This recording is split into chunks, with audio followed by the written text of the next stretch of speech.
Hello guys, welcome to the new episode of serial Saubhagyavati Bhava season 2। मेरे channel को subscribe नहीं किया है, प्लीज़ कर लेना। एपिसोड के स्टार्टिंग में हमें विराज को दिखाया जाता है जो कि गड्ढा खुदवा रहा होता है लाश को दफनाने के लिए। उसका पर्सन कहता है कि मैं तो पुलिस की नौकरी में ही ठीक था, कहाँ मैंने विराज द डोबरियाल की नौकरी कर ली। विराज सुन लेता है और कहता है कि तुझे अपने इन्हीं हाथों से मारूंगा अगर तूने मेरे बारे में कुछ भी गलत सोचा। विराज रात को 3 बजे किसी को कॉल मिला रहा होता है और वो फ़ोन पिक भी कर लेते हैं। विराज कहता है आप कौन बोल रहे हैं? ये सिया के फादर ही होते हैं और कहते हैं कि तूने कॉल मिलाई है और मुझसे पूछ रहा है कि मैं कौन हूँ और इतने बजे रात को तेरी हिम्मत कैसे हुई कॉल करने की? पागल, अब दोबारा मुझे फ़ोन मत करियो। विराज को ये सुनकर बहुत गुस्सा आ जाता है क्योंकि उसे पता नहीं चल पाता कि वो कौन बोल रहे हैं। विराज अपने पर्सन से कहता है पैक योर बैग्स और हम आगरा जा रहे हैं। फिर राघव को दिखाया जाता है जो कि गाना गा रहा होता है रात के 2 बजे। हमें तुमसे प्यार कितना ये हम नहीं जानते, और अपनी बाइक के पास ही बैठा होता है। सिया की आँख खुल जाती है और कहती है अरे मेरे पेरेंट्स आने वाले हैं। राघव कहता है तुम्हारे पेरेंट्स आए थे और वो खाना खा के चले गए। राघव कहता है कि तुम्हारे पेरेंट्स दिन के 2 बजे लंच करने आए थे और अब तो रात के 2 बज रहे हैं, वैसे उनको खाना बहुत पसंद आया। सिया कहती है पर आपने तो कहा था। राघव कहता है मैंने ये कहा था कि तुम्हारे पेरेंट्स यहाँ आके खाना खा सकते हैं, ना कि मैंने ये कहा था कि तुम उनके साथ लंच कर सकती हो। और सिया को गुस्से में उठा लेता है। सिया कहती है मैं कुछ समझी नहीं। राघव कहता है यही तो दिक्कत है वाइफ कि तुम कुछ समझती नहीं हो। राघव कहता है कि क्या मैं तुम्हारे लिए पूरा नहीं हूँ? मुझे देखो, मुझे तुम्हारे सिवा और कोई नहीं चाहिए, लेकिन तुम अपने दिल में पता नहीं किस किस को जगह देती हो। तुम्हारा दिल एक पब्लिक प्लेस है जिसमें कि तुम्हारी माँ बाप दादी और तुम्हारे भाई बहन बसते हैं। यहाँ राघव सिया से कहता है कि लड़की शादी के बाद अपना मायका पीछे छोड़ कर आती है, पर तुमने ऐसा नहीं किया। तुम तो अपनी फैमिली को हमारे बीच में लेकर आती हो हमेशा, इससे मुझे बहुत हर्ट होता है। सिया कहती है वो मेरी फैमिली है, और राघव गुस्से में कहता है कि मैं तुम्हारा हस्बैंड हूँ। सिया अब तुम्हें फील कराऊंगा कि मुझे कितना दर्द होता है। सिया की माँ कहती है कि सिया ऐसा भी क्या थक गई कि वो खाना नहीं बना पाई, सारा खाना राघव को बनाना पड़ा। सिया की छोटी सिस्टर आती है और कहती है ये देखो दोनों कितने खुश हैं, सोशल मीडिया पे अपनी फ़ोटो और वीडियो डालते हैं, और आप तो दादी यकीन कर लो कि वो दोनों खुश हैं। दादी कहती है इंसान झूठ बोल सकता है तो फ़ोटो पे क्या भरोसा करे, और दादी को ये सोचकर रात को 3 बजे नींद नहीं आ रही। राघव नई पनिशमेंट देता है सिया को। वो कांच के टुकड़े भी खेल देता है फर्श पे और सिया को उस पर डांस करवाता है। कांच के टुकड़ों से सिया के पैरों में जख्म हो जाते हैं और सिया को बहुत ज़्यादा पेन हो रहा होता है, बट राघव उस पर थोड़ा सा भी रहम नहीं करता और कहता है कि तुम मुझसे प्रॉमिस करो, जो मैं तुम्हें प्रॉमिस बोलूँगा तुम्हें मेरे साथ बोलना होगा। और कहता है कि प्रॉमिस करो कि हम दोनों की शादी के बीच में कोई तीसरा कभी नहीं आएगा, तुम्हारी फैमिली भी नहीं। इधर दादी रात को 3 बजे ये फैसला करती है कि वो अभी के अभी सिया के घर जाएगी।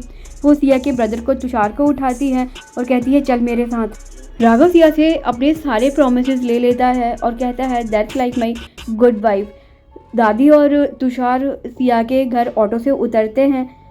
यहाँ पर राघव अब बहुत ज़्यादा हर्ट है क्योंकि सिया के पैरों में बहुत सारे ज़ख्म हो गए हैं।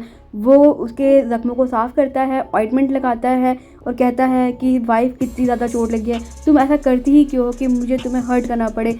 प्लीज़ तुम ऐसा कुछ मत क्या करो कि मुझे, तुम एक काम करो, तुम ना मुझे मारो, तुम मुझे थप्पड़ मारो। और वो खुद को ही थप्पड़ मारने लग जाता है। खुद बेल्ट निकाल कर अपने आप को मारने ही वाला होता है, तभी उसके घर की डोरबेल बजती है। राघव घबरा जाता है कि रात को 3 बजे उसके घर कौन आया है। वो टाइम देखता है और तभी अपना सीसीटीवी कैमरा ऑन करता है। वो सीसीटीवी कैमरा में देखता है कि दादी घर के बाहर आई हुई है।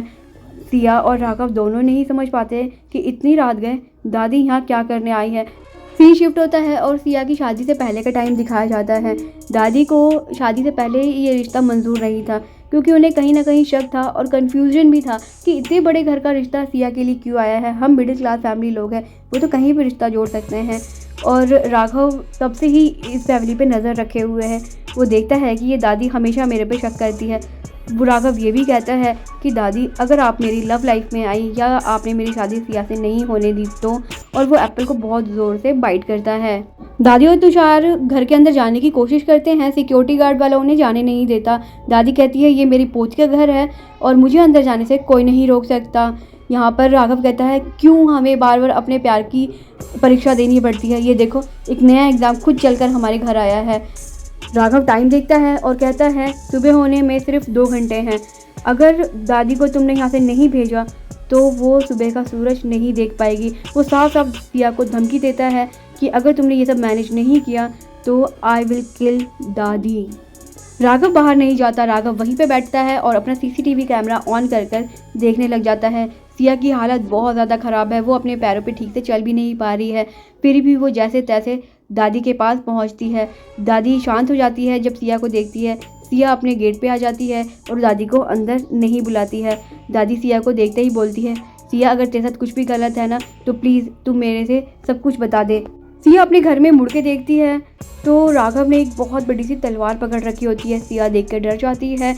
बहुत सारे टॉयज़ दिखाए जाते हैं और साथ ही साथ हमें एक बहुत बड़ी टॉय फैक्ट्री भी दिखाई जाती है जिसका नाम होता है जानवी टॉय कंपनी। जिससे कि हमें पता चलता है कि कहीं ना कहीं इस सीरियल में जानवी भी आएगी आने वाले टाइम में। एक बहुत ही डरावनी सी डॉल को दिखाया जाता है जो कि बोलती है कि बोलो जान लेना वाला बड़ा है या जान देने वाला। राघव उस डॉल के मुंह को बंद कर देता है और कहता है कि आप तो पापा की परी हो ना, प्लीज़ गुस्सा मत करो। वो कहती है अगर इस अंकल ने मुझे नहीं बताया तो मैं बहुत ज़्यादा गुस्सा हो जाऊंगी। राघव कहता है कि बताओ कौन बड़ा होता है, जान देने वाला या जान लेने वाला।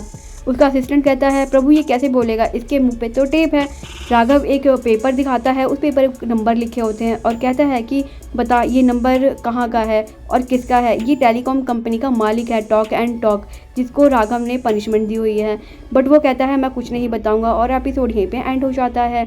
अपकमिंग एपिसोड में आप देखेंगे कि सिया धोखा देती है दादी को, जानबूझकर दादी से वो बदतमीज़ी से बात करती है कि आप लोग कौन होते हो मेरी खुशी का ध्यान रखने वाले।